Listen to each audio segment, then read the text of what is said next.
Il est Dieu. Il est Dieu. Il est Dieu. Jamais homme n'a parlé comme lui. Nous l'élevons ce matin.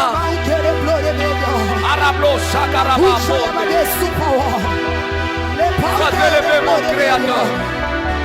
Les narcisses de Saron. Jéhovah El Shaddai. Jéhovah Elohim. Jéhovah Nissi. Toi qui es le soleil de la justice. Arablo Shadarababa. Anderebo Shadarabo Shadarabo.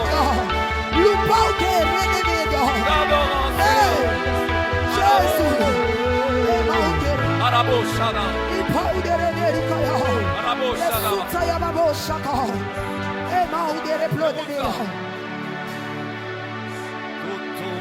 Kutumboli sonanga. Oluka elongi nayo. Ozali wapi teleba. Ce matin, nos yeux sont fixés sur lui. La Bible dit ceux-là qui ont les regards tournés vers lui. Leur visage rayonne de gloire. Seigneur, tu es où? Le Dieu des rachetés.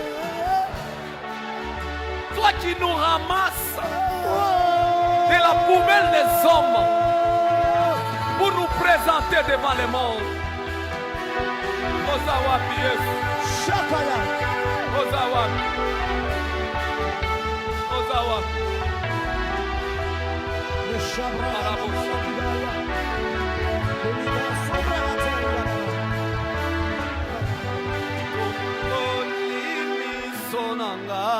Oh Jésus. Koluka elongi nayo. Ozali wapi yo telema. Mapate komi molili. Line komelingayo. Ozali wapi. Seigneur, ce monde est plein d'injustice. Les portes nous sont fermées. À qui irions-nous? À qui allons-nous courir derrière? Si ce n'est toi.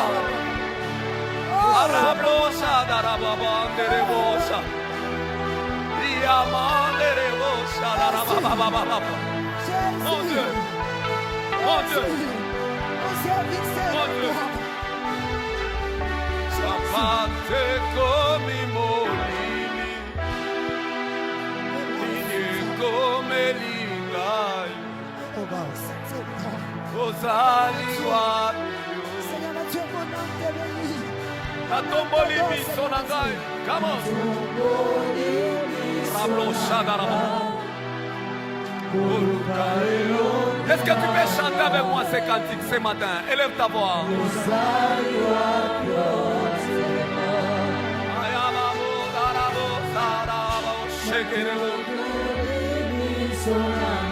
Oui, nos yeux sont levés. Est-ce que quelqu'un peut chanter avec nous ces cantiques ce matin?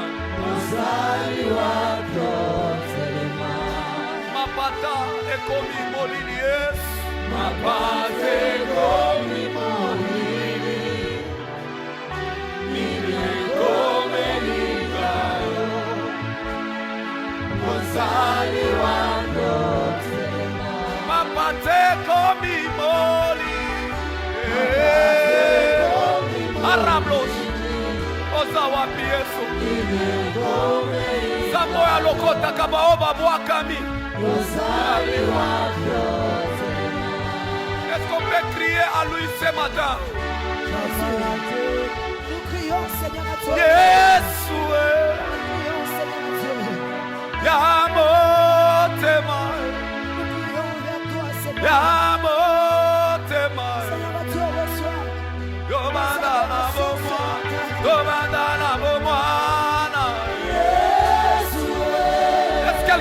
besoin de lui. Quiconque invoquera le nom de Jésus. Il est là, il est là, il est là.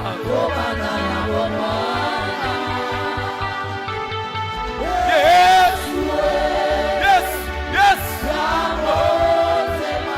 Yamotema, Yamotema. Jésus, Jésus, tu es élevé. Tu es élevé au-dessus de toutes choses. Oui, Père, au-dessus de toutes Tu es élevé au-dessus de toutes choses. Marabababashada. Tu es élevé au-dessus de toutes choses. Tu es élevé au-dessus de nos maladies. Tu es élevé au-dessus de toutes choses. Tu es élevé.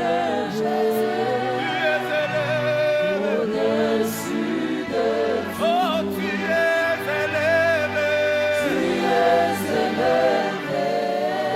Au-dessus. Oh, tu es élevé. Arreblos. Au-dessus. Oh, tu es élevé. Baba. Au-dessus.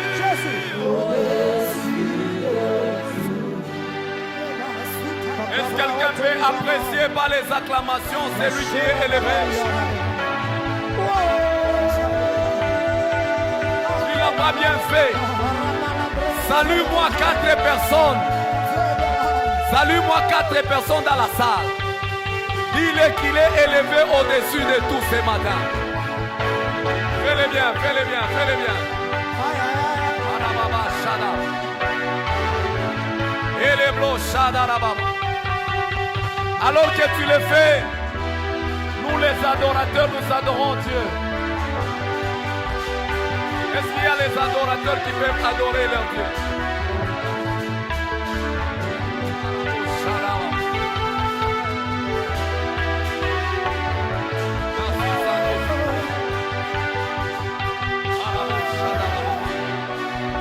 Merci pour les adorateurs qui adorent leur Dieu.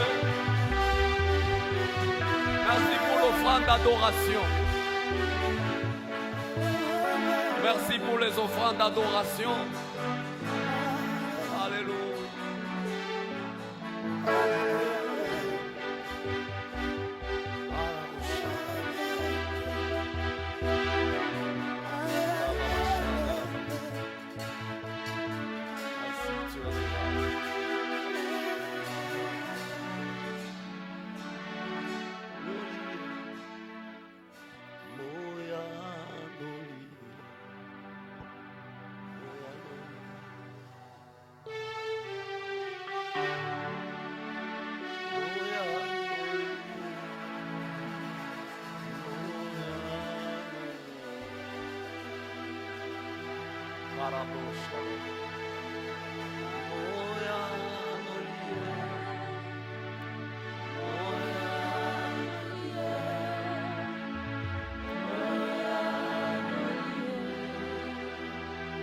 Amen.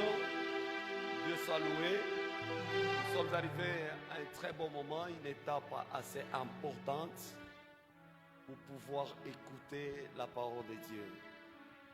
Depuis le début de la semaine, moi personnellement, j'ai été richement béni par la présence de l'homme de Dieu, le prophète Steve.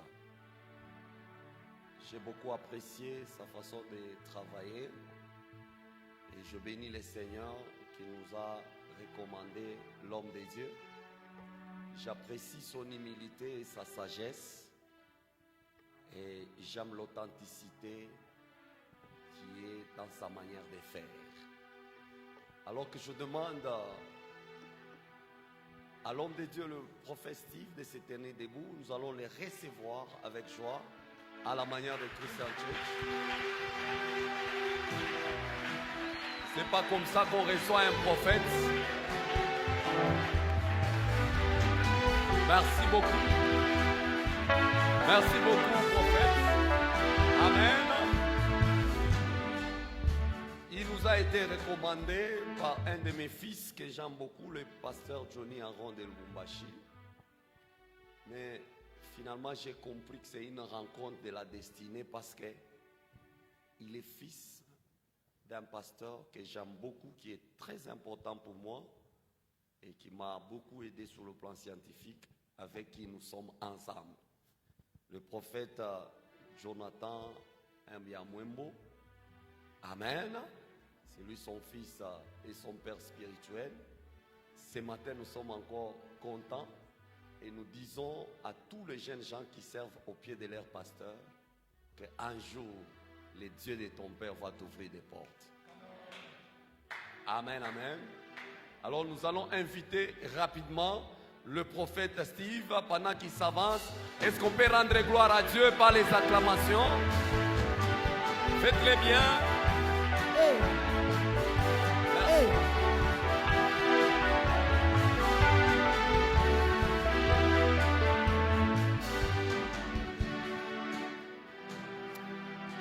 Tu as bien acclamé pour moi. Est-ce que tu peux m'aider à acclamer pour la personne du Saint-Esprit? Aide-moi à accueillir le Saint-Esprit dans cette salle par tes acclamations. Permets au Saint-Esprit d'être à l'aise dans cette salle. Est-ce que tu peux exagérer? J'entends quelqu'un saluer le Saint-Esprit. Y a-t-il une âme qui puisse célébrer le nom de Jésus ce matin? J'ai pris Dieu que pendant que je le célèbre, que ton nom soit célébré aussi. Ton amen n'exagère pas par tes acclamations. Je suis en train de t'annoncer que pendant que tu célèbres Jésus, j'ai pris Dieu, que le nom de ta famille commence aussi à monter. Oh mon Dieu, que tes acclamations soient prophétiques.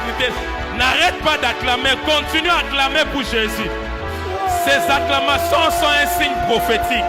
S'il y avait une maladie dans ton corps, pendant que tu acclames, j'ordonne à la maladie de quitter ton corps. Si tu avais un problème pendant que tu acclames, j'ordonne à ce problème de quitter ta vie. Si les portes étaient fermées, pendant que tu acclames le Seigneur, pendant que tu acclames le Seigneur, je suis en train de voir les portes s'ouvrir. À partir d'aujourd'hui, que les portes s'ouvrent en ta faveur. Que ta famille entre dans une saison de portes ouvertes. Les acclamations de quelqu'un sont prophétiques. Pendant que tu acclames, je vois, c'est très clair devant moi. Je vois les portes en train de s'ouvrir. Chante elementos.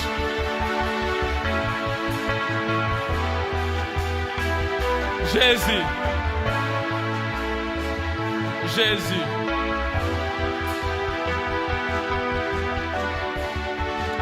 Baisse juste un peu.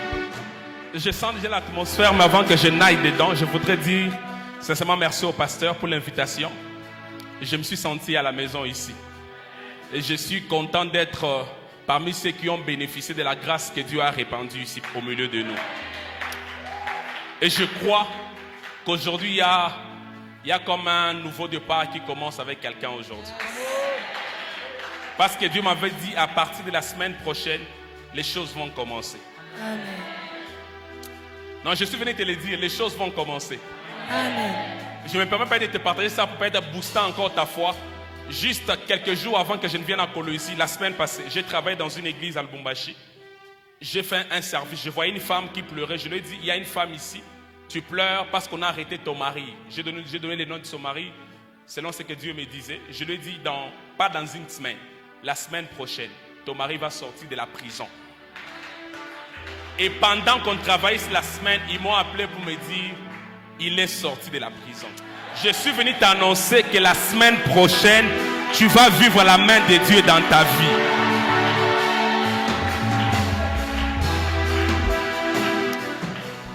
Je ne suis pas venu seul. Il y a un homme de Dieu qui m'a accompagné. C'est un adorateur. Frère Serge, tu es où? Est-ce qu'on peut les saluer aussi?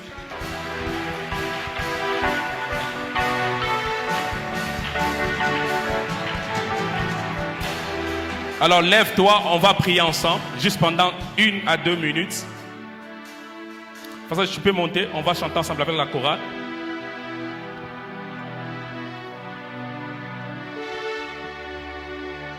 Je voudrais que tu parles au Seigneur aujourd'hui. Je voudrais que tu puisses parler au Seigneur aujourd'hui. qu'en ces derniers jours, que Dieu te fasse du bien. Tu vas dire à Dieu, aujourd'hui c'est le dernier jour. Je voudrais que la semaine prochaine, qu'il y ait un nouveau mouvement dans ma vie. Que le nom de ma famille change. L'identité qu'on avait imposée sur ma famille aujourd'hui, ça tombe parce que la semaine prochaine, je vais vivre la main de Dieu.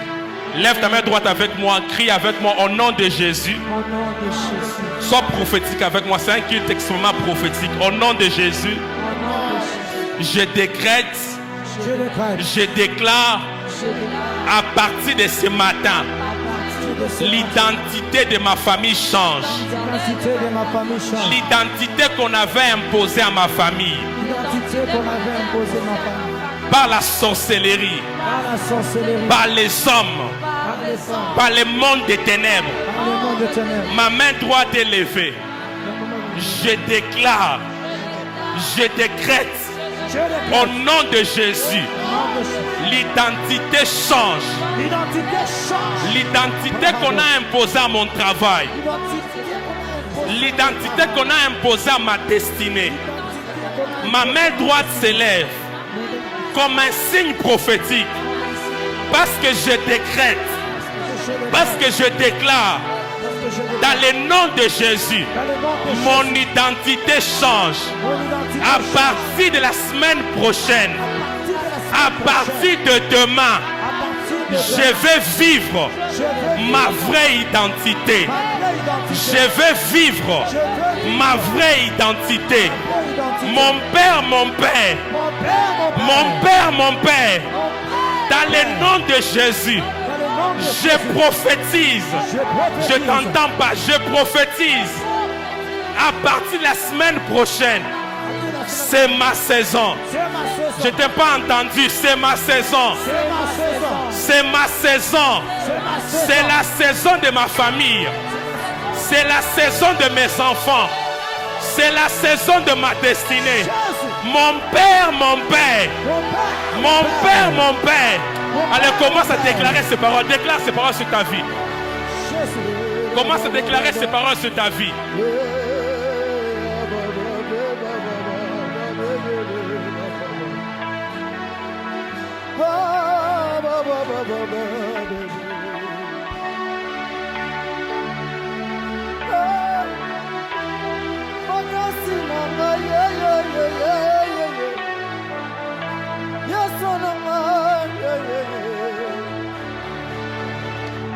Déclare ces paroles sur ta vie et ta famille.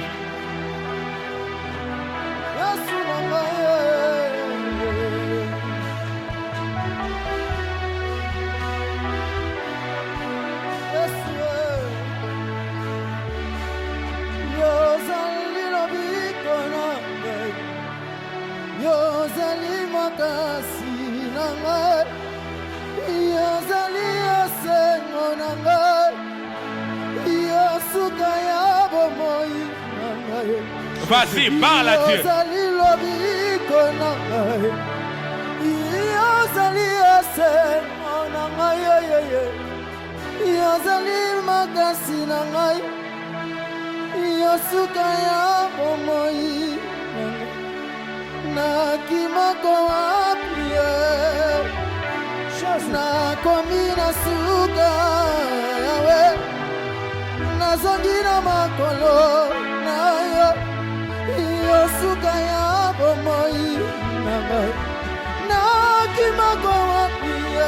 Encore 30 secondes, vas-y. Ce que tu déclares, c'est ce qui arrive. La vie et la mort est au pouvoir de la langue. Ce que tu prophétises, c'est ce qui te suit la semaine prochaine. Tu sens qu'il faut prophétiser sur le travail. Vas-y, déclare sur ton travail. Tu sens que l'esprit te pousse à déclarer sur ton mariage. Vas-y, déclare sur ton mariage. Que la semaine prochaine, les portes me soient ouvertes. Que la semaine prochaine, les succès m'accompagnent. Qu'à partir de la semaine prochaine, que la gloire me localise. À partir de la semaine prochaine,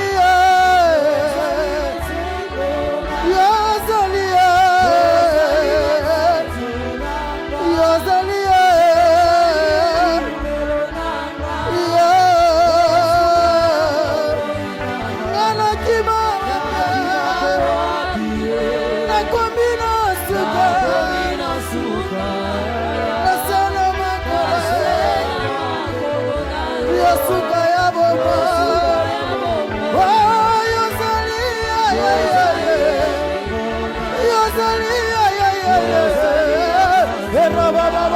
Cette vision me revient.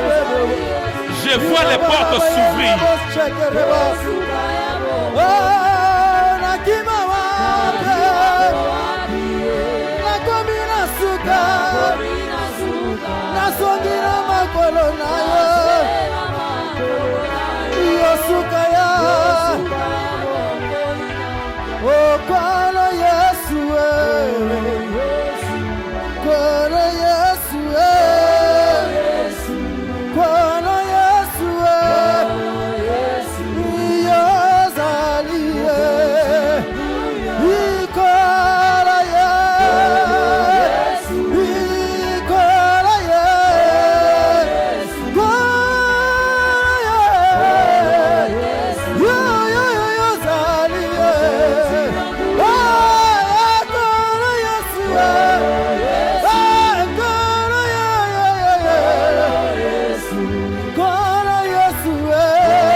Je sens ça, je sens comme une onction prophétique dans cette salle. Tiens un voisin, cherche un voisin, tiens un voisin, on va se tenir à deux. J'ai senti ça. Parce que j'ai fait une vision dans laquelle je voyais comme si on creusait. Quelqu'un creusait, mais en creusant, il récoltait comme... Il était comme de découvrir comme des richesses qui étaient cachées.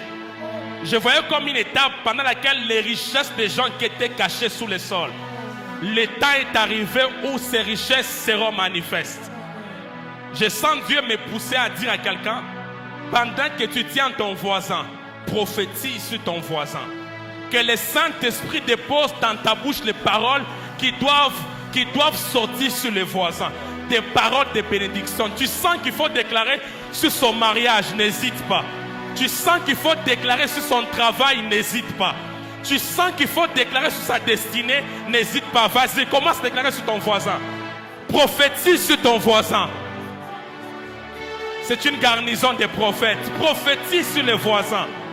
Il avait dit dans les derniers temps, je répandrai de mon esprit. Dans les derniers temps, mon esprit, il sera répandu. Ainsi, vos fils et vos filles, ils vont prophétiser. Sur mes serviteurs, je déposerai le poids de mon esprit. Chente les mentos.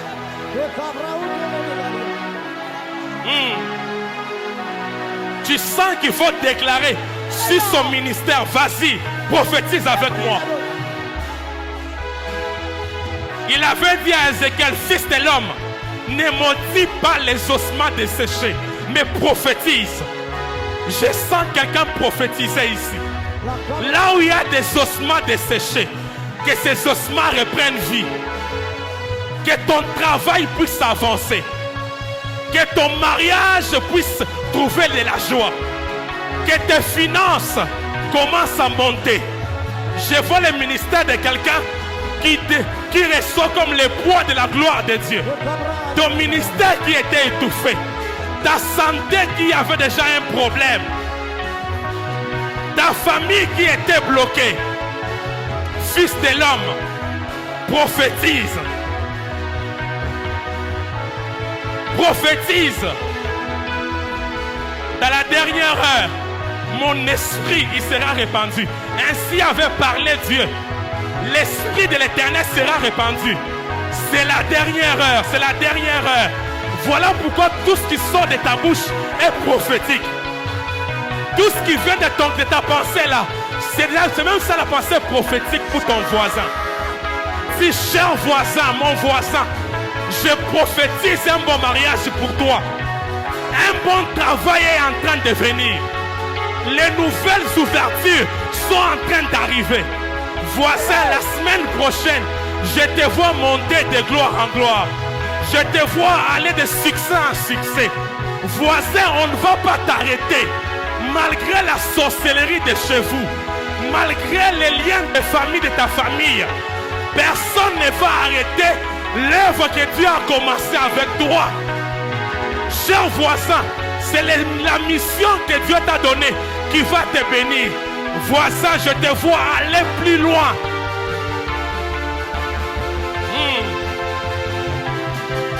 Mon Dieu, quelque chose se passe dans cette salle. Ne sois pas distrait. Il y a un mouvement qui se passe dans cette salle. Je vois comme des anges qui entrent ici. Je comprends que l'atmosphère a déjà changé. Je pensais commencer par la prédication, mais je vois l'esprit me conduire autrement. Je vois une atmosphère nouvelle ici. Mon Dieu, chante elemento leva. Shelia luvante. Keli panto le fait. Le chia lupento levas.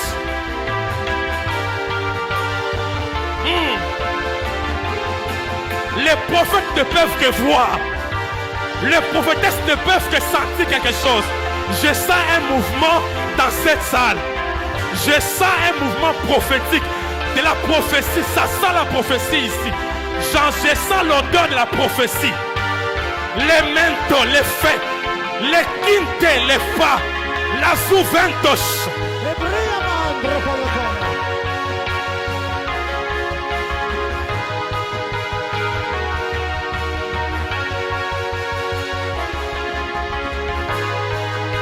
Mon Dieu,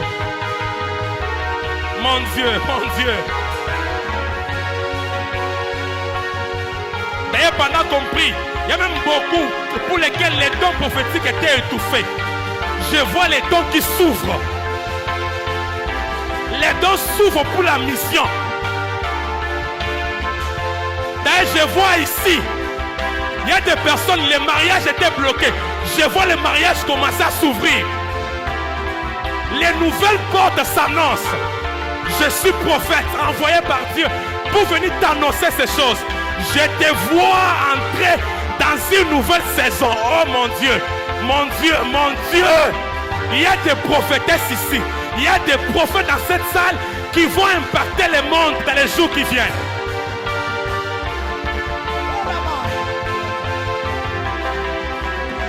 Les esprits là qui te retenaient, aujourd'hui, ces esprits-là, ils s'arrêtent de te retenir. Aucune barrière va résister devant toi.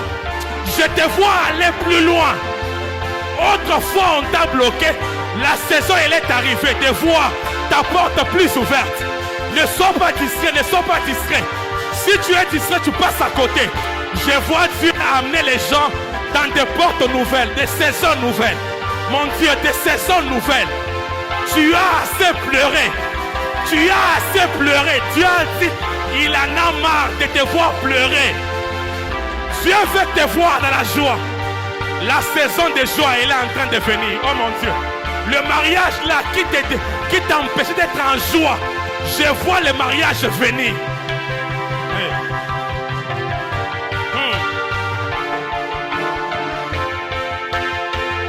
Il y a Dieu dans cette salle.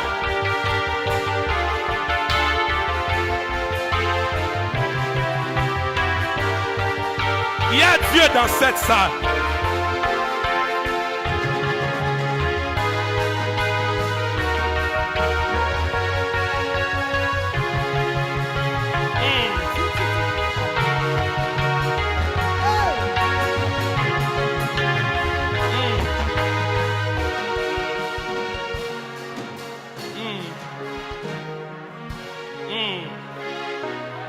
J'entends les parler en langue nouveau.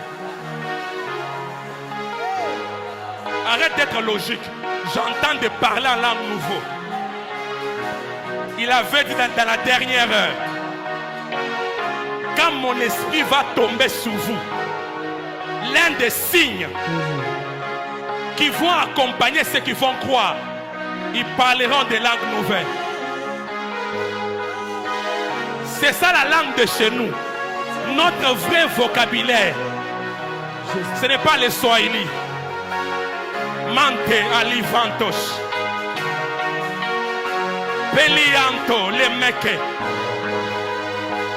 La langue de chez nous, la langue de chez nous. Mento lifa. Plia sonte. Makunte lefa. Meluante lefe. Kunte alalivanto wekash. Mentu wakalifa. L'échelle ya loufé. La langue de chez nous. On ne parlera pas français là-bas. Nous parlerons la langue là. Cette langue de chez nous. Elia le fait. Les vases.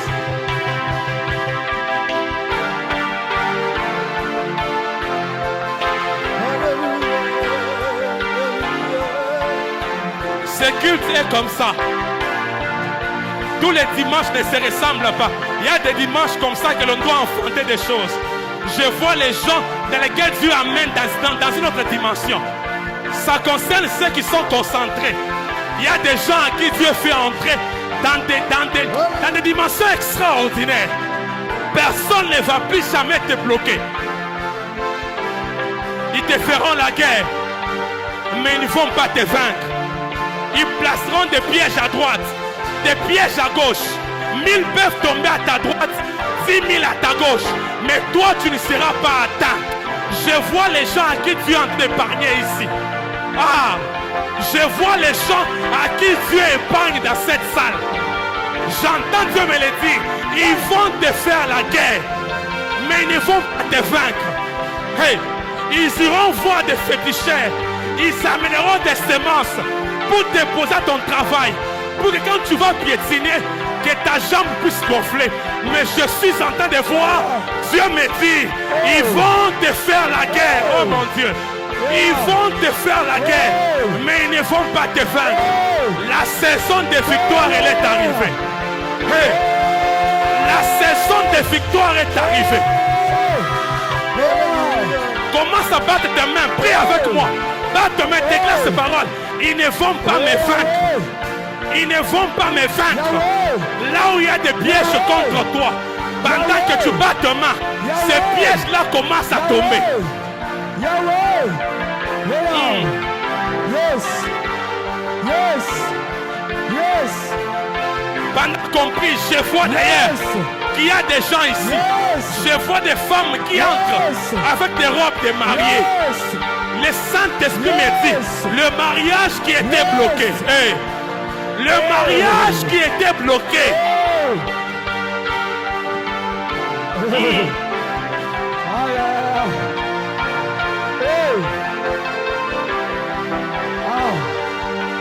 Voilà. Yes. Yes. Yes.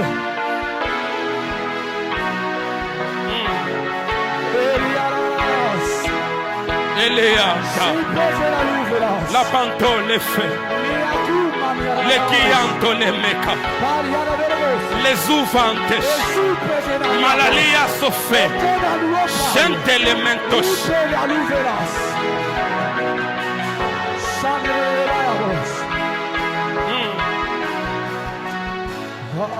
Garde un peu silence. Dans sa présence.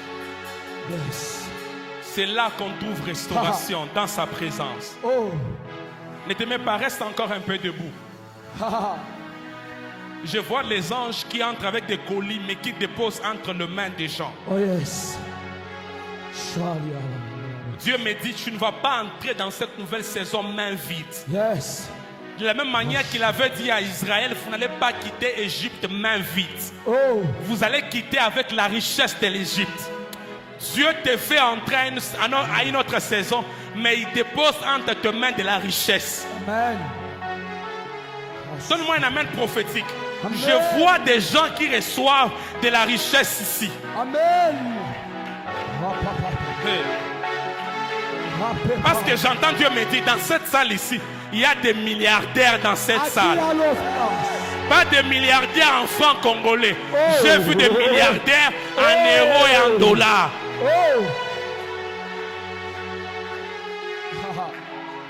Dieu suscite ça à cause de la mission. Yes. Les finances ne seront pas un problème pour accomplir la mission que Dieu te donne. Yes. Entends-moi prophétiser sur toi. Alléluia. Les finances ne seront pas un problème pour que tu puisses accomplir la mission que Dieu t'a confiée. Yes. Si les finances t'empêchaient autrefois d'arriver ou d'accomplir ce que Dieu attend de toi, j'entends le Seigneur me dire, les finances à partir de maintenant ne seront plus un problème. Amen. Je pensais que cette prophétie était pour quelqu'un ici. Amen. Tu penses qu'elle est pour toi? Donne-moi un bon amen. Donne-moi un amen qui va activer cette parole. Ton amen n'est pas encore arrivé au ciel. Oh. Je t'annonce au nom de Jésus. Je suis prophète envoyé par l'Éternel pour venir ici t'annoncer. Les jours que je vois venir devant toi sont les jours beaucoup très meilleurs. Parce que je vois Dieu changer les choses. Parce que je vois clairement les richesses des gens étaient enterrées. Mais pendant que je regarde ici, je vois qu'il y a comme un... c'est comme un puits qui est creusé. Je ne connais pas qui a creusé. Mais quand je regarde les traces de ce puits, je comprends que la main de Dieu a été étendue. Elle a creusé afin que tu découvres ta richesse.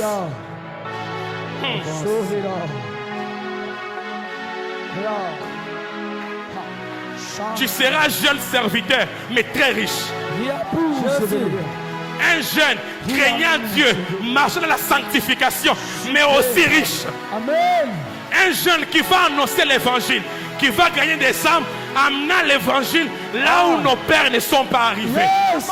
Mais Dieu t'accorde à ces bagages qu'il t'a donné, Dieu te donne aussi les finances. Yes. Parce que Dieu me dit clairement, j'entends Dieu vouloir donner les finances aux gens. Oh. J'ai entendu Chinyama, Chinyama, Chinyama, Chinyama. J'ai entendu Chinyama. L'autre nom, on l'appelle comme Matanda. Il est dehors. Parce que je voyais parmi les gens que Dieu fait entrer dans une saison de richesse. Je l'ai vu entrer dedans. Il est un signe pour quelqu'un ici. Yes. Donne-moi un amen prophétique qui ravit cette parole. Il y a des personnes à qui Dieu fait entrer dans une saison forte de finances. Come on. Je suis en train de venir. Prends ta Bible. Je viens tout à l'heure. Merci beaucoup la chorale. Je vais vous appeler à un moment. On va travailler ensemble. Je sens une atmosphère terrible dans cette salle. Parce que la semaine prochaine, Dieu a prévu d'accomplir des choses qui vont étonner quiconque fixera ta vie. Je pensais que tu allais me ravir cette parole prophétique. On va aller dans Agé chapitre 2, le verset 4. On prendra aussi rapidement Daniel chapitre 3, le verset 16 au verset 17. Je m'excuse. On va prendre aussi un Chronique, chapitre 28, le verset 9. On commence par Agé.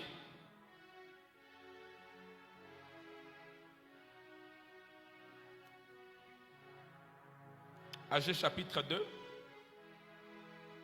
le verset 4. S'il te plaît, lève-toi, on va honorer ensemble cette parole des Écritures. Agé 4, plutôt Agé chapitre 2, le verset 4. Je vais les lire. Maintenant fortifie-toi, Zorobabel, dit l'Éternel. Fortifie-toi, Josué, fils de Jothiadak, souverain sacrificateur. Fortifie-toi, peuple entier du pays, dit l'Éternel, et travaillez, car je suis avec vous, dit l'Éternel des armées. On va prendre rapidement, un Chronique. Un Chronique chapitre 28. On va lire le verset 9. C'est David qui parle à Salomon. Il dit à Salomon, et toi mon fils, et toi Salomon mon fils, connais le Dieu de ton père, et serre-les d'un cœur dévoué, d'une âme bien disposée. Car l'Éternel sonde tout le cœur et pénètre tous les desseins et toutes les pensées. Si tu les cherches, il se laissera trouver par toi.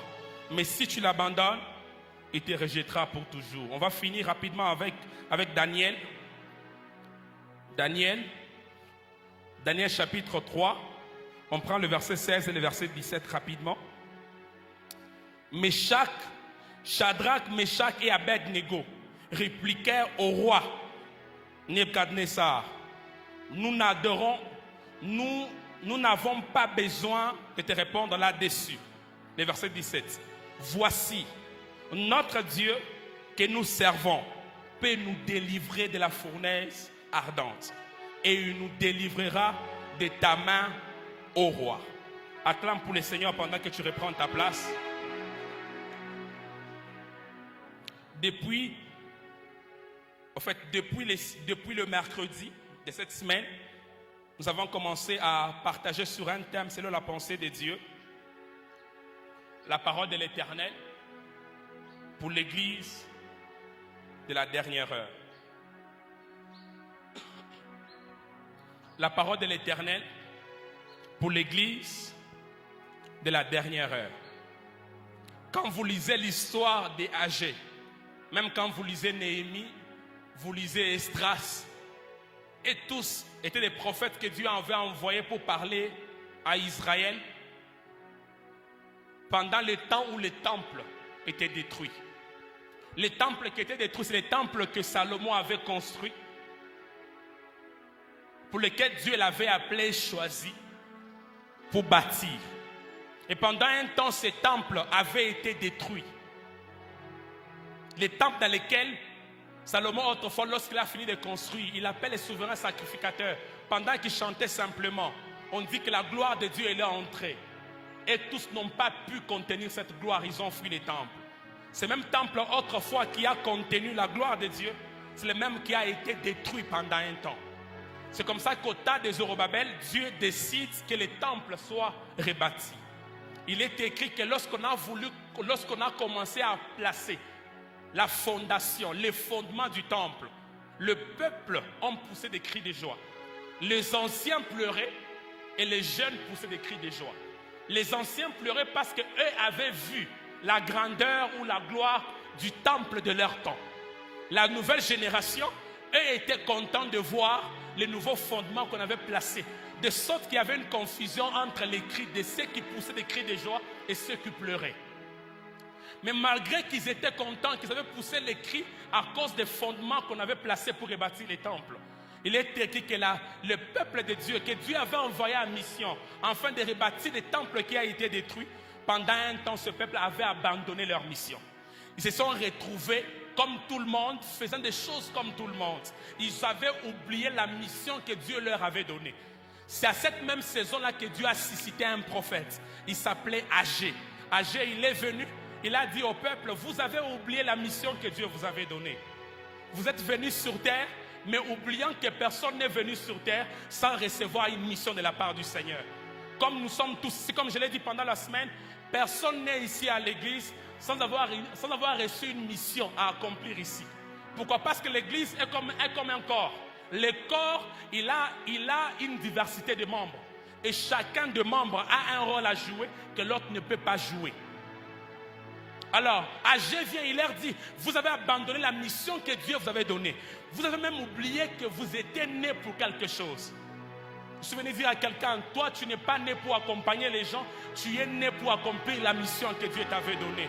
Mais tu peux être né dans une même famille avec ton voisin ou peut-être tes frères et sœurs, mais aucun de vous n'a la mission que Dieu t'avait donnée à toi.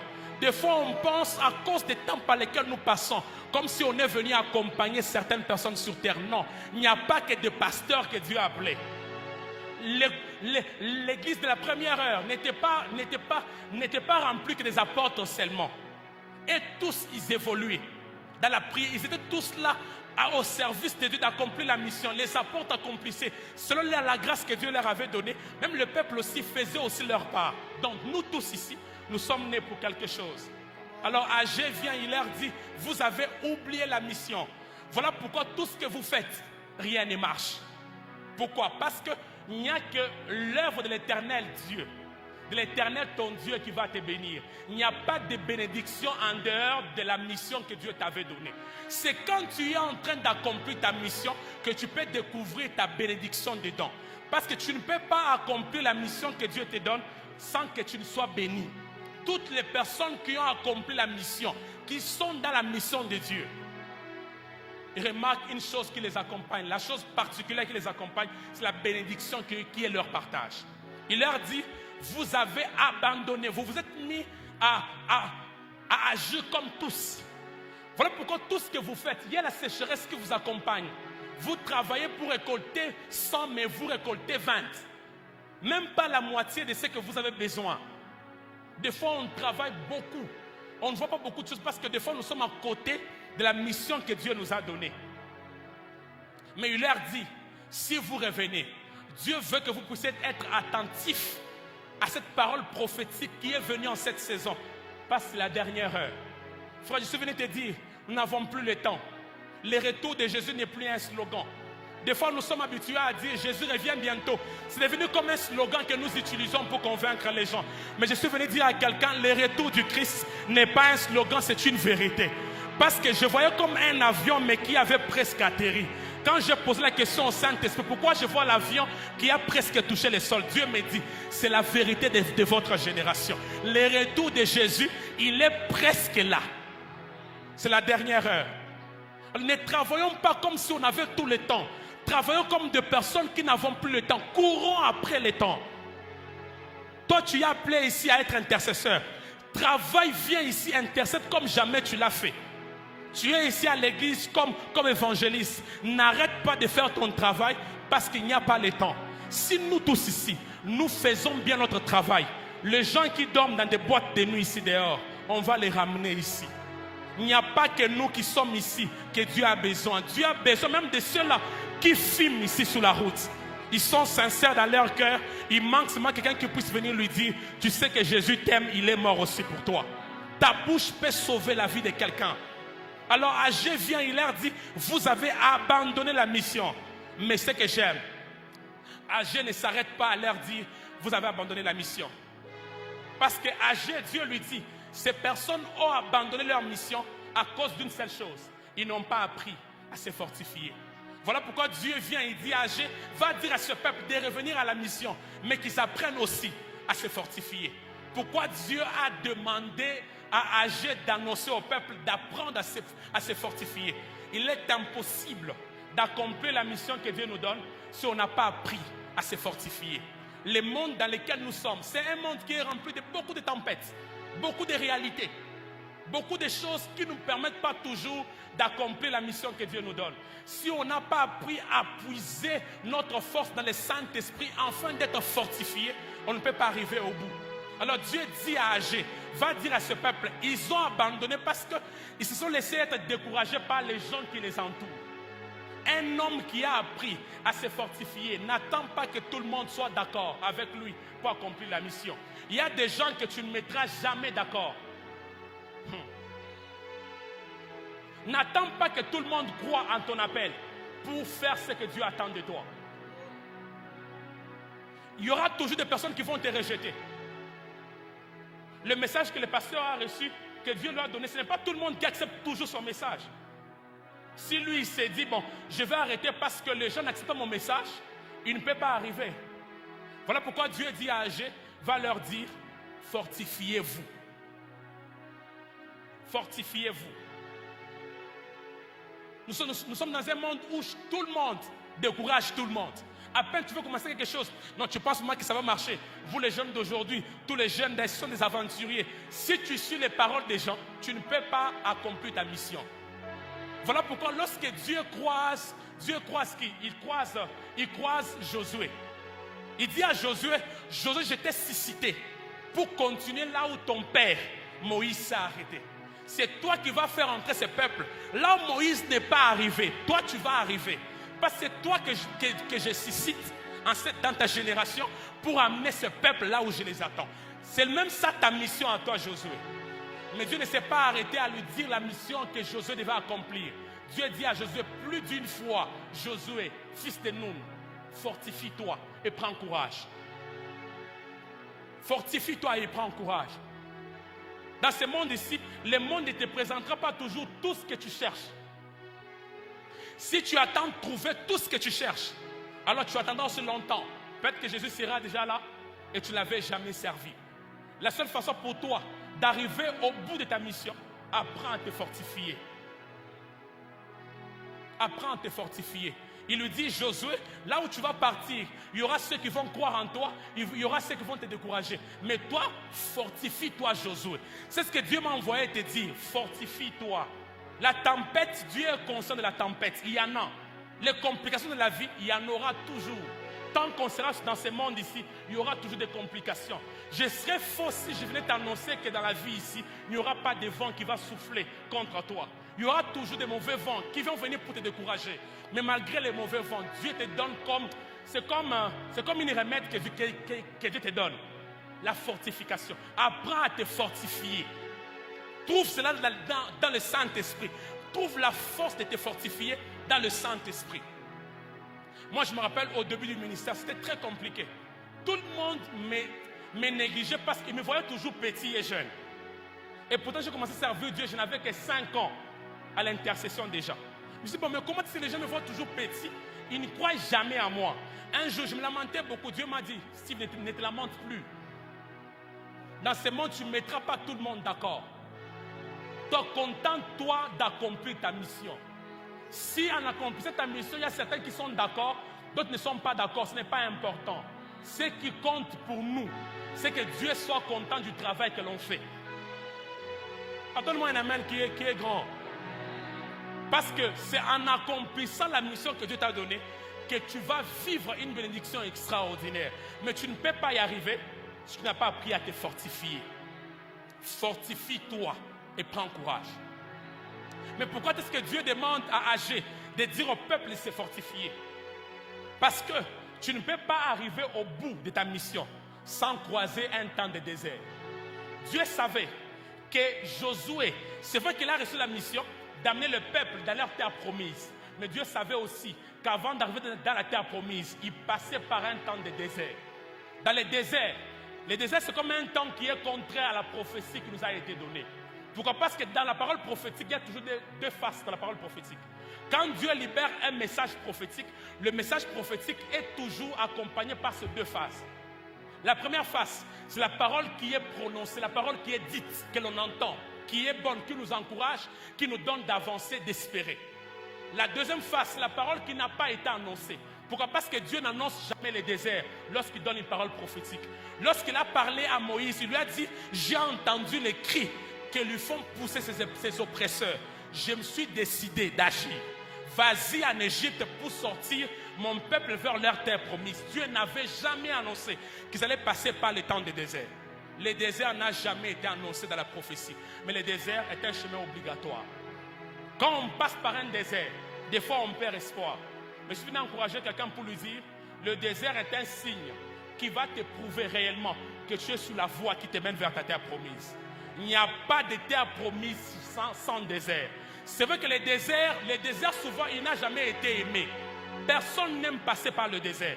Mais c'est dans le désert que Dieu forme le caractère de quelqu'un, dans le désert. On n'apprend pas à vivre avec le Seigneur dans la terre promise. On apprend à vivre avec Dieu dans le désert. C'est dans le désert que nous passons par un temps où Dieu brise les comportements. Dieu brise les caractères qui puissent nous chasser dans la terre promise. C'est dans le désert que Dieu nous prépare. La préparation ne se fait pas dans la terre promise. La préparation se fait dans le désert. Voilà pourquoi Dieu dit à Josué, fortifie-toi parce que tu vas passer aussi par un désert. Dans le désert, des fois, on perd espoir. Des fois, on se dit, bon, est-ce que c'est réellement Dieu qui m'avait parlé? Dieu m'avait dit que moi, je serais grand. Mais ce que je vis, c'est réellement le contraire de ce que lui m'avait annoncé. J'aime Habakkuk, qu'est-ce qu'il dit? Quand la prophétie tarde, attends là. Pourquoi? Parce que Dieu n'est pas un homme pour mentir. S'il a dit qu'il va accomplir quelque chose, c'est-à-dire qu'il a décidé de le faire. Dieu n'annonce pas quelque chose sans accomplir bien avant. Avant que Dieu n'annonce quelque chose, il commence par l'accomplir avant de te l'annoncer. Si Dieu t'a annoncé que tu seras grand, alors tu es appelé à être grand. Le désert n'est qu'un temps que Dieu utilise pour te rendre grand, pour te fortifier, pour te rendre fort, pour que tu ne sois pas instable devant la tempête. Le désert, le temps le plus difficile dans le ministère de quelqu'un, c'est le temps du désert. C'est là où beaucoup ont abandonné. Même Moïse a échoué dans le désert.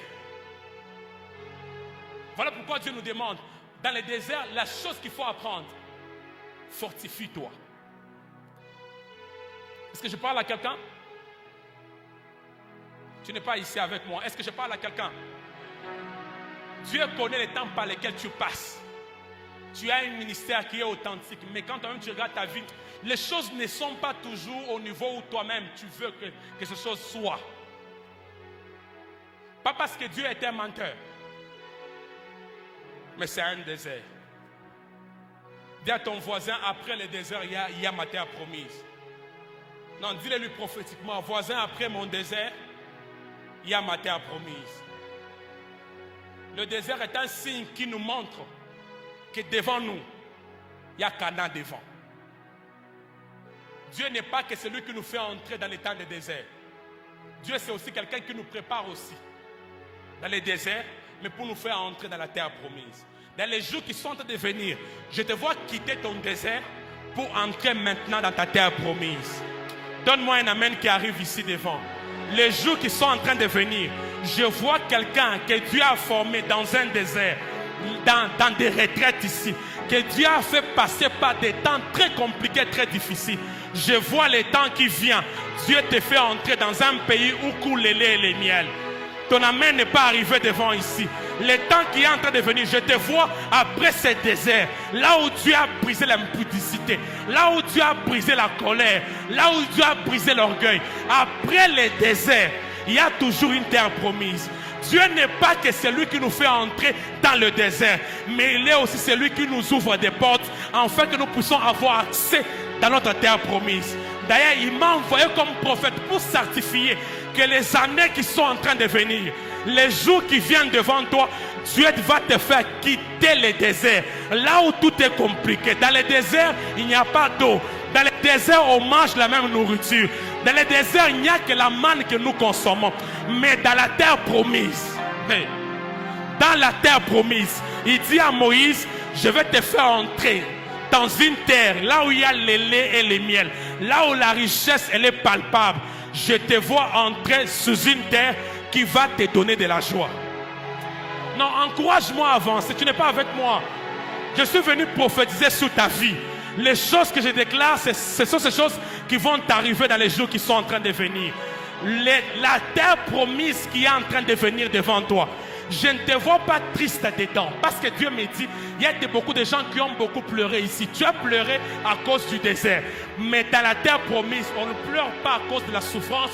On pleure après avoir réalisé la main de Dieu qui a été manifeste au milieu de nous.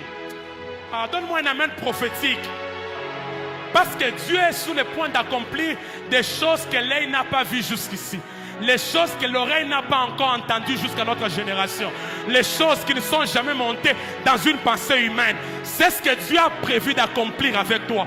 Voilà pourquoi je suis venu comme un prophète pour encourager quelqu'un. Toi qui te sens déjà découragé, tu ne sais même plus comment avancer. Rien, il n'y a pas d'espoir devant. Quand tu regardes 5 ans devant toi, tu n'as même pas d'espoir. Parce que dans ta famille, il n'y a personne qui est plus grand. Tu ne sais même pas qui va te recommander, qui va te connecter à la grandeur. Dieu m'a envoyé te dire, les jours qui sont en train de venir, ce ne sera pas les hommes qui vont te connecter. Dieu lui-même viendra et c'est lui qui va t'amener là où tu dois arriver. Voilà pourquoi il dit à Josué, Josué, dis à ces gens ici, dis-leur, je suis avec eux, qui se fortifient parce que je suis là. N'abandonne pas à cause de la souffrance. N'abandonne pas à cause des complications. N'abandonne pas à cause de la persécution. Ces choses qui te font mal aujourd'hui, demain, ces choses ne resteront qu'une histoire du passé. Sois prophétique. Ces choses ne resteront qu'une histoire du passé. Tu vas oublier qu'autrefois tu manquais des habits. Tu vas oublier qu'autrefois tu faisais les pieds pour venir à l'église. Tu vas oublier qu'autrefois tu manquais un moyen de transport pour aller évangéliser. Je vois les jours qui viennent devant Dieu stabiliser la vie de quelqu'un. Parce que devant toi, je vois une terre promise. Les 10 personnes qui me donnent un bon amen, cette prophétie et leur partage. J'annonce à quiconque entend le son de ma voix, les jours que je vois devenir devant toi, je te vois entrer dans une saison de joie, une saison où Dieu te visite. Le temps est arrivé, les gens doivent voir les dieux que tu sers. N'est-il pas écrit dans Esaïe, lorsque ces peuples verront l'œuvre de ma main, ils vont sanctifier les dieux que tu sers. Le temps il est arrivé, les dieux que tu sers doivent être respectés par les gens qui t'entourent. Donne-moi un amen qui est prophétique. Le temps est venu, les dieux que tu as toujours servis, les dieux que tu as cherchés dans tes retraites, ici à l'église, sous la pluie, il m'a envoyé te dire les années qui viennent devant. Dis à ton voisin, les années qui viennent devant, je te vois entrer dans la grandeur. Dis-le prophétiquement, voisin, les années qui viennent devant. Ce culte, c'est un culte prophétique. Pendant que tu déclares sur les voisins, je vois Dieu l'accomplir dans sa vie. Dis-le-lui, voisin, les années qui viennent devant, je ne te vois pas comme je te vois aujourd'hui. Je vois la grandeur en train de venir. Qu'il en soit ainsi pour les 10 premières personnes qui me donnent un bon amen. Qu'il en soit ainsi pour les 5 premières personnes qui me donnent un bon amen. Josué, fils de Nun, fortifie-toi. Fortifie-toi. Fortifie-toi. C'est dur, c'est vrai. Mais n'abandonne pas. Les personnes qui ont après se fortifier ne s'arrêtent jamais en route. Jamais. Les personnes qui ont appris à puiser la fortification dans le Saint-Esprit, ils ne s'abandonnent jamais en route. Ils vont toujours jusqu'au bout. Josué ne s'était jamais arrêté dans le désert. Malgré le désert, Josué est arrivé jusqu'au bout.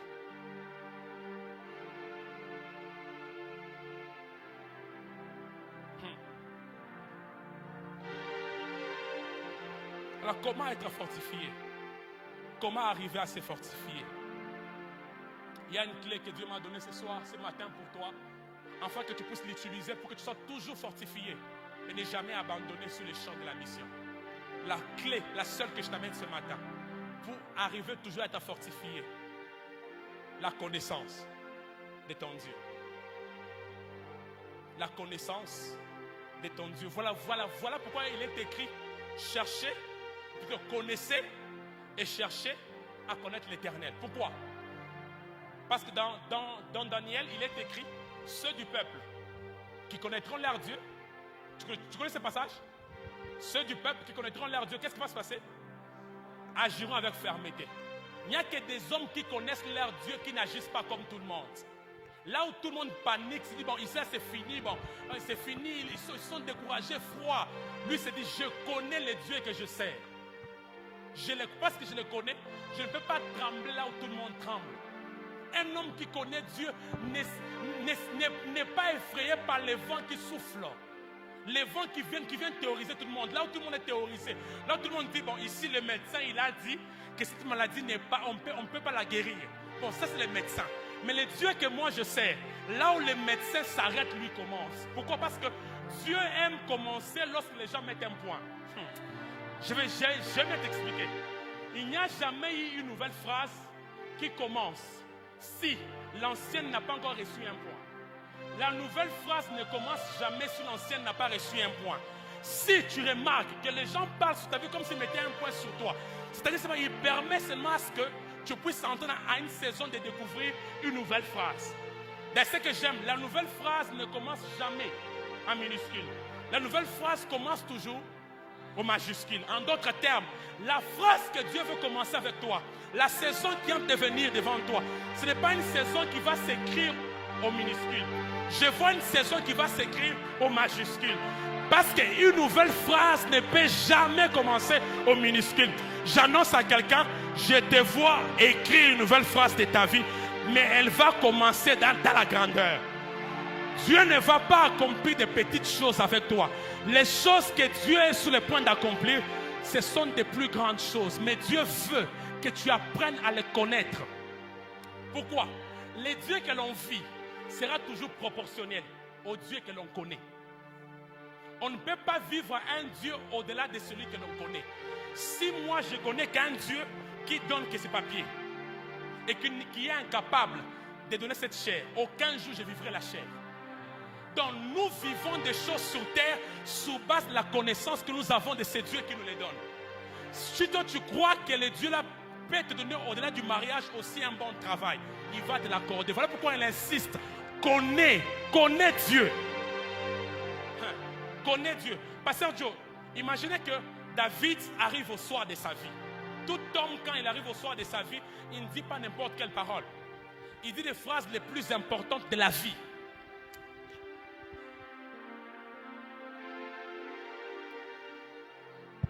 Il est déchargé.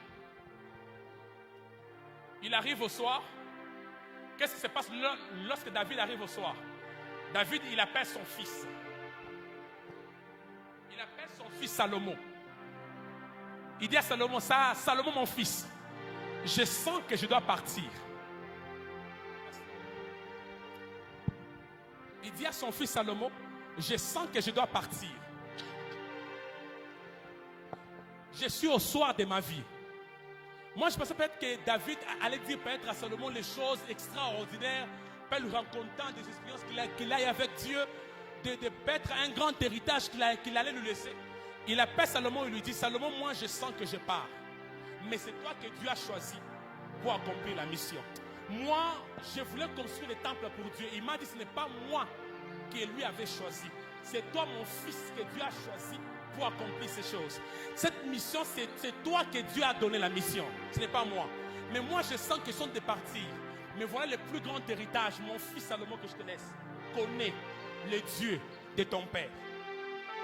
Il savait que Salomon, tu ne peux pas accomplir ta mission. Aller beaucoup plus loin. Apprendre à te fortifier. Si tu n'as pas appris à connaître ton Dieu. Mais quand tu connais les dieux qui marchent avec toi, il y a des choses, non, tu seras toujours un homme différent de tous. Tu vas toujours agir différemment de tous. Jésus connaissait tellement qui était son père, que là où les gens tremblaient, lui ne tremblait jamais. D'ailleurs, devant la mort de Lazare, comment Jésus prie? Quand tu fixes comment Jésus prie devant la mort de Lazare, c'est comme de la folie. Moi, quand je lis ces passages, souvent je dis à Dieu, bon, et ce n'est pas de la folie ça. Un homme qui connaît Dieu, il a une foi ressemblable à la folie. Il dit à Dieu, bon, si je prie, ce n'est pas pour moi. Si je prie, c'est à cause d'eux parce qu'eux manquent de foi. Normalement, moi, devant la mort, je ne prie pas. Ma présence suffit pour donner la vie. C'est ce que Jésus voulait dire. D'ici, je me mets à prier. C'est parce que eux ici qui me regardent ici, ils n'ont pas assez de foi. Il ne dit pas que je crois, il dit je sais que tu m'exauces toujours parce que je te connais. Un homme qui connaît Dieu, il ne prie pas comme tout le monde. Là où tout le monde prie en tremblant, en ayant peur, lui prie avec tranquillité. Pourquoi? Il connaît qui est son Dieu. Les hommes qui connaissent leur Dieu, ils ont une foi bizarre, très bizarre. Imaginez, on parle des gens, de 3 personnes. Il y avait Meshach, Shadrach, Abednego, des personnes extraordinaires. Ils avaient tellement atteint une connaissance de Dieu, de Dieu maximum, qu'ils n'ont pas tremblé devant le roi.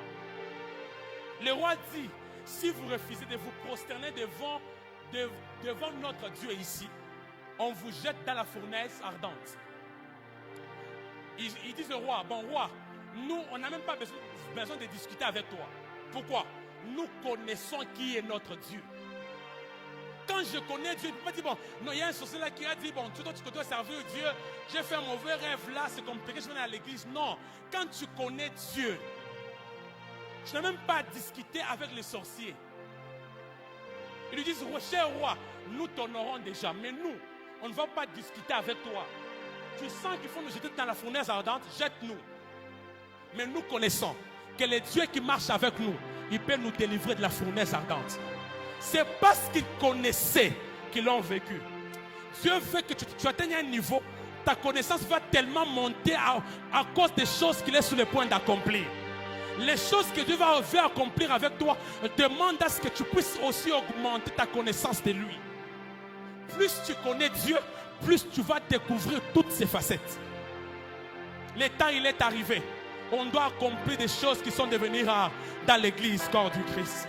Aujourd'hui, les gens qui sont sincères avec moi, ils sentent qu'il y a comme des choses qui nous ont quittés. Comme des choses qui ont été vécues autrefois. Mais pendant un temps, ces choses nous ont quittés. Dieu veut nous amener à une saison où on doit vivre ces choses. Les résurrections des morts doivent devenir normales. Autrefois, ces choses étaient normales. Ça doit revenir normal parce que nous sommes au soir. Mais Dieu veut que tu montes dans ta connaissance afin de vivre ces choses. On dit que le roi s'est décidé de jeter Shadrach, Meshach et Abednego dans la fournaise ardente. Les militaires qui les ont amenés pour être jetés, eux-mêmes sont morts. Donc je comprends, pasteur, que Shadrach, Meshach et Abednego n'ont pas été jetés. C'est eux-mêmes qui sont entrés. Parce qu'il est écrit, ceux qui les amenaient pour qu'ils soient jetés, ils sont morts avant d'arriver. En d'autres termes, c'est eux-mêmes qui sont entrés. On ne les a pas jetés. Leur foi, leur connaissance, ils étaient tellement sûrs de leur Dieu, ils n'ont pas hésité d'entrer dans le feu. J'annonce à quelqu'un ici, là où on pensait que toi tu vas mourir là, tu vas entrer dedans parce que tu connais qui est ton Dieu. Ah, donne-moi un amen qui est glorieux. Là on a dit ici, là tout le monde qui travaille ici doit toucher, doit entrer dans l'occultisme. Toi tu vas dire, moi je vais entrer ici parce que je connais qui est mon Dieu. Tellement qu'ils connaissaient leur Dieu, ils sont entrés dedans. La Bible me dit, quand le roi a bien observé, il a vu qu'il avait jeté 3 personnes. Mais quand il regarde bien, il voit qu'il y a 4. Il dit bon, est-ce que je vois bien? Il regarde encore bien, il voit non. Moi j'ai jeté 3 personnes, mais comment je vois une 4e personne? Cette 4e personne a été déclenchée par la connaissance qui avait déclenché une foi extraordinaire. Leur foi qui a été déclenchée par leur connaissance a amené Christ d'intervenir dans leur cas. J'annonce à quelqu'un ici, que ta foi fasse intervenir Dieu dans ton cas. Que dans ton combat là, que Dieu entre dedans à cause de ta foi. Non, donne-moi un amen puissant, ne sois pas tiède. Que ta foi amène Dieu dans ta situation. Là où il pensait que tu vas brûler. Parce que le roi pensait que Meshach allait brûler Abednego et Shadrach. La Bible me dit, les gens qui l'ont jeté sont morts à cause de la grandeur ou de la teneur du feu. Mais ils sont sortis, même pas un seul habit, même pas un seul cheveu n'a été consumé par le feu. Ils croyaient tellement que Dieu pouvait convertir un feu en congélateur, qu'ils sont entrés dedans sans hésiter. Des hommes de foi, on les appelle comme des fous. Des gens qui font des choses extraordinaires. Je veux que tu atteignes ce niveau-là. Donne-moi un amen puissant. Je soupire après une église qui a atteint la stature parfaite du Christ. Une église qui va accomplir des choses que l'œil n'a pas encore vues jusqu'ici. Je suis fatigué de voir toujours les miettes qui se manifestent à l'église. Dès les miettes d'ailleurs amènent encore beaucoup de discussions au milieu des gens. Est-ce que c'est vrai? Est-ce qu'il n'a pas touché au fétiche? Est-ce comme ça et tout? Mais les dieux là que nous servons, est-ce qu'il ne peut pas accomplir ces choses? Je vois Dieu accomplir des choses extraordinaires dans ta vie. Parce que tu le connais, il va le faire. Non, donne-moi un amen qui croit à cette parole. Parce que tu le connais, il va le faire. Ton amen n'est pas arrivé devant ici. Parce que tu le connais, il va le faire. Quel que soit le feu dans lequel tu es. Je ne connais pas la forme que ce feu a pris dans ta vie. Je ne connais pas là où ce feu est entré dans ton ministère. Peut-être c'est dans ton travail, dans ta santé, dans ta destinée, dans ta famille. Je ne connais pas là où ce feu il est entré dans ta vie. Mais je suis venu t'annoncer comme un prophète. Le feu là ne va pas te tuer. Le feu là, Dieu est avec toi. Parce que Dieu est avec toi, le feu ne te fera aucun problème. Alors, donne-moi un amen, quelqu'un qui croit en ces choses. Malgré le feu, malgré la grandeur du feu, la teneur du feu, ils ont dit que ta famille va mourir. Tes enfants vont rester dedans. Je suis venu t'annoncer comme un prophète. Rien de toi ne va rester dedans. Ton amen n'est pas ici. Rien de toi ne va rester dedans.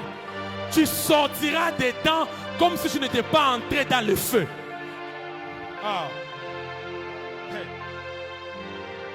Un homme qui connaît Dieu, il est...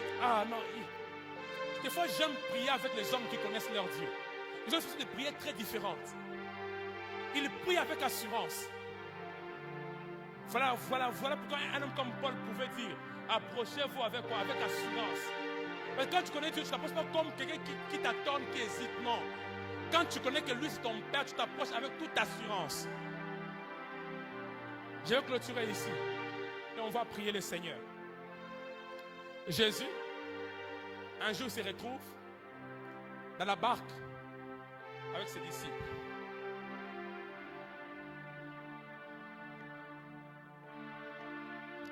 Quand Jésus entre dedans, il se retrouve dans la barque. On dit qu'il dormait. Pendant que Jésus dormait, ce que je veux dire maintenant, soit prophétique, soit connecté, parce que c'est la chose qui va t'arriver. Pendant que Jésus dormait, on dit qu'il y a eu un grand vent qui a soufflé, qui avait fait paniquer tout le monde. Tout le monde avait paniqué. Je suis sûr que même ces Pierre qui essayaient d'ordonner un peu les choses. Non, toi tiens ici, toi tiens à droite. Il y avait tellement une grande tempête qu'ils ont pensé qu'ils allaient tous mourir. Mais malgré que tous étaient paniqués, on dit que Jésus dormait. Comment Jésus, tu peux trouver sommeil là où tout le monde pleure et voit la mort?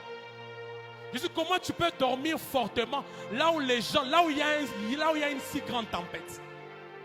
Pendant que tous avaient paniqué, il réveille brutalement Jésus. Jésus, réveille-toi. Ne vois pas-tu qu'on est en train de mourir? Ce que Jésus a fait, c'est comme la folie. Il s'élève, tranquillement, il s'élève. Moi, je pensais que Jésus allait faire un geste de paix parce que le vent n'a pas d'oreille. Bizarrement, Jésus ne fait pas un geste au vent. Jésus parle au vent. Je dis, Jésus, comment tu peux parler au vent? Mais le vent n'a pas d'oreille. Quand Jésus parlait au vent, le vent détectait la fréquence qu'il avait créée. Le vent se disait, bon, cette voix, c'est elle qui m'a créé, parce que rien de ce qui a été créé n'a été créé sans cette voix. Quand le vent a entendu la voix de Jésus, le vent s'est soumis à la voix du Christ. Je suis venu t'annoncer ce soir. Ce matin, quand tu vas parler à ce vent qui te tourmente, le vent va capter ta parole, parce que dans ta parole, il y a la parole de Jésus dedans. Lève-toi, on va prier. Dans ta parole, il y a la parole de Jésus dedans. Tu sens que ton voisin, lui, il est distrait, il est assis, il est fatigué. Laisse le voisin. Je suis venu prier avec des personnes qui veulent changer des choses. Je veux dire que quand tu vas quitter ici, que ta vie soit totalement changée. Tu es avec moi? Lève ta main droite avec moi. Dis au nom de Jésus,